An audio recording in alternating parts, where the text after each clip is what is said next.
through it all, the song kept coming to me, He never has failed me yet. And I knew He wasn't going to fail us, but I didn't see how He was going to bring anything good from what had happened.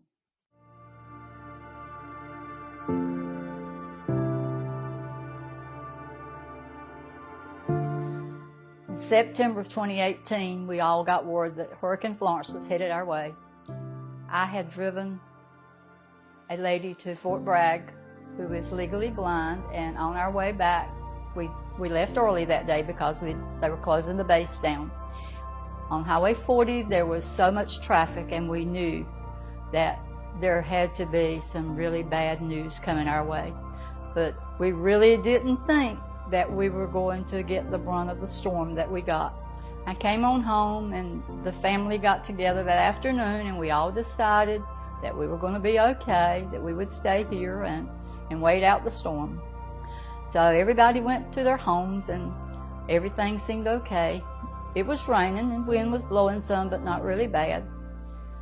On Friday, the kids came over, and we all decided that we were going to stay here. And Lynn and Renee rode down to the river and said that the river wasn't rising all that fast and thought we'd be okay. We'd decide on Saturday what we were going to do. I went to bed about midnight on Friday night. There was no water in sight. On Saturday morning, I got up around 7 o'clock, and there was water in our yard, and I knew then that there was no way that we could get out. Power was out. We had no cell service, or very little cell service at that time, so we couldn't contact anyone. By the end of the afternoon, there was about 12 or 13 people at our house, and I prepared a meal for all of us to have a good meal that afternoon. And I looked out my garage door, and I saw water coming in the garage. This was probably 4 or 5 o'clock on Saturday afternoon. I knew then that we needed to get out, but I didn't know how we were going to get out because there was no way we could get out without someone coming by boat or helicopter to rescue us. And by having no cell phone service, we couldn't contact anybody to let them know what was going on. We did not know at that time that our neighbor had gone out on Friday night and had tried to come back in on Saturday morning. He could not get back in. And I guess he is the one who let someone know that we were in need. And by him being in the Trenton area, he was able to get up with some rescue people. And unbeknown to us, Sonona and Mike Creaser were on that team. And they were working with rescue teams from out of the state, and one of them was from Georgia. And they actually sent a boat to rescue us on Saturday night. It was raining, the wind was blowing very hard, and we were all in our rain gear. And we were out at the shop because we had to go out from the house because the water was coming to the house. And we had no hope of anybody coming because we had been told National Guard was not coming. And I looked out, and we kept looking for some help. And at that point, I saw a tiny speck coming through the wooded area, through a field. And I told the group that was with us, I said, we have hope now. We will be rescued. So that team from Georgia came to our rescue. They took us to the end of the road, and when we got to the end of the road, Sonona Creaser was there.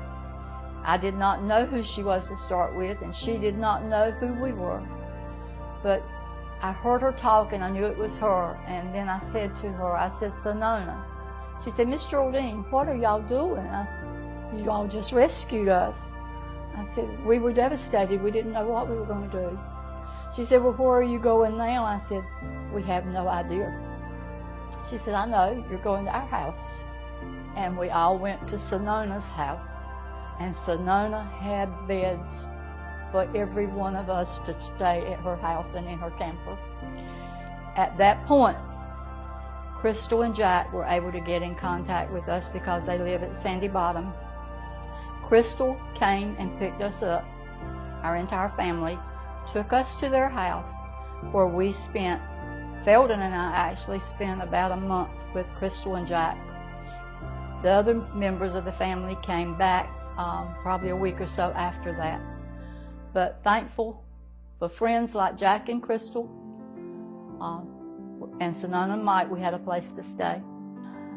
Lynn and Keith actually came back on Monday by boat and came to our house, and that's when we knew that our house was flooded. I had no idea. I was hoping that water would not get in. We've been here 53 years and we'd never had any water in the house. But this time, it got us also. And I guess God had a purpose in that, because we all say, we know how you feel. But believe me, you do not know how it feels until you've been there. You're helpless, you're hopeless, and you're homeless. But God saw a big picture that we didn't see through it all. And they came back to the house and started tearing out carpet.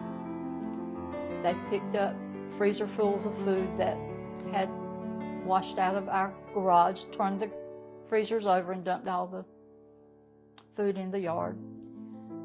So we began the work of cleaning up, tearing out sheetrock, and whatever we had to do. And that weekend, the following weekend on Saturday and Sunday, friends and neighbors just flooded our place. They came and helped do anything that we needed done, which we don't even know who part of them were.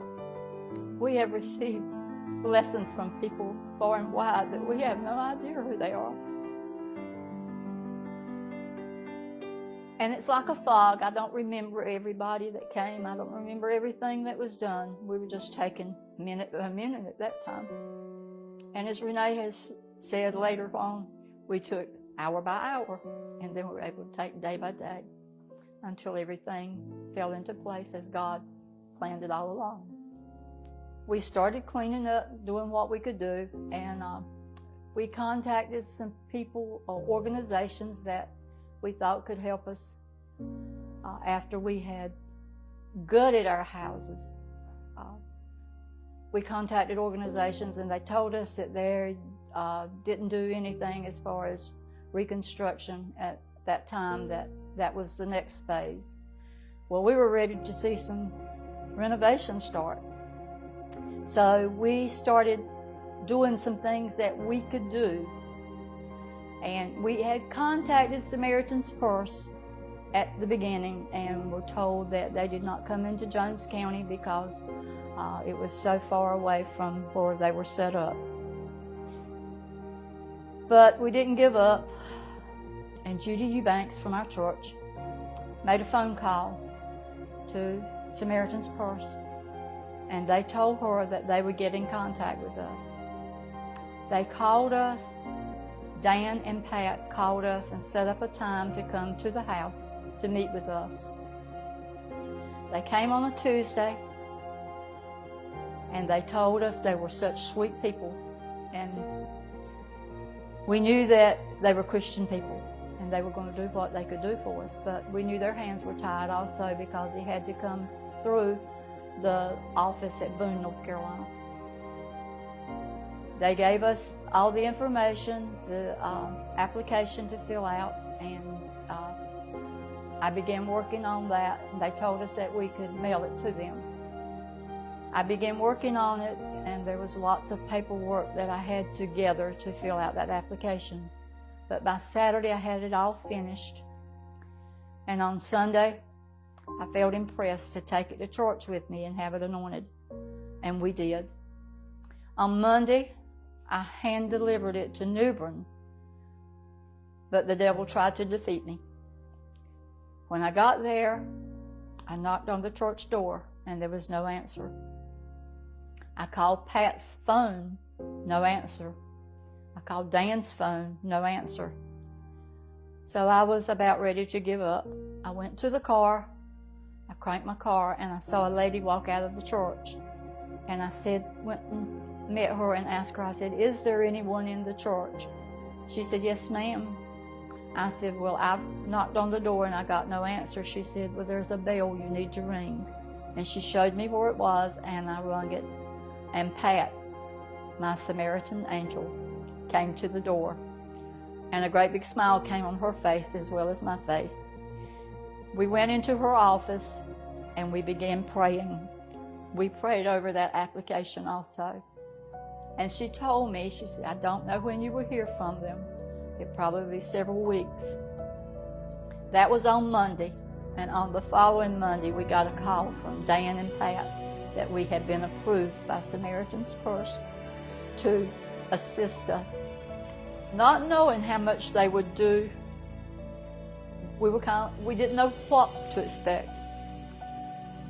But they came back and met with us, and they told us, we will be with you from beginning to end. We will not leave you. In dealing with insurances and FEMA, we had homeowners insurance, but we did not have flood insurance because we had never needed it. Homeowners paid very little. FEMA paid very little, and they required for us to get a detailed list of what it was going to cost from a contractor. When we got the contractor's price, it was $120,000 to rebuild this house. We knew that we didn't have that kind of money, and I did not know whether it was God's will for us to do it, I'll be honest. But Dan told me that Samaritans Purse would come along beside of us, and that they would stay with us, and that they would use monies that we had, but that they would finish the project before they left. They would put in money as well as the labor, and they did just that. I don't remember what day it was, but 3 guys from Samaritans Purse, Dan, Joe, and John, came to our house and saw what was going on. And they immediately started the work that needed to be done. They took over that project as well as the rest of the house. John was my adopted son through all this, who was the one who was in charge. He was here every day.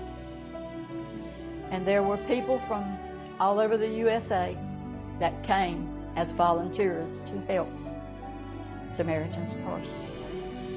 And through Samaritans Purse, we were able to get our house back where we could move in. And yes, it's an old house, but still, it's our home. And we are so thankful that God worked through Samaritans Purse to get us back to our house, which was Felton's dream all along. He did not want to give up his house. We did not know, I did not know, whether it was God's will for us to come back to this place. But God worked it out that we were able to get it back. And on July the 1st, we moved back into our house. Through it all, the song kept coming to me, He never has failed me yet. And I knew He wasn't going to fail us, but I didn't see how He was going to bring anything good from what had happened. I knew that God wasn't going to fail us because He had promised us He would not. And I knew we needed to stand still and wait for Him to give us direction. But so many people kept coming to us and saying, I'd do this, or I'd do that, or I'd do the other. But I just didn't have my answer. And I kept praying. And I know now why we had to stand still. Had we started and not waited, we would not have had Samaritans Purse do what they did for us. Had it not been for them, I don't know what we would have done.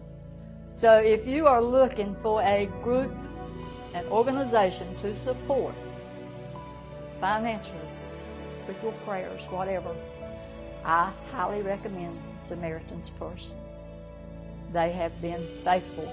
They started each day with prayer with us. They ended each day with prayer with us. and they became family to us, and we will never forget what they have done for us.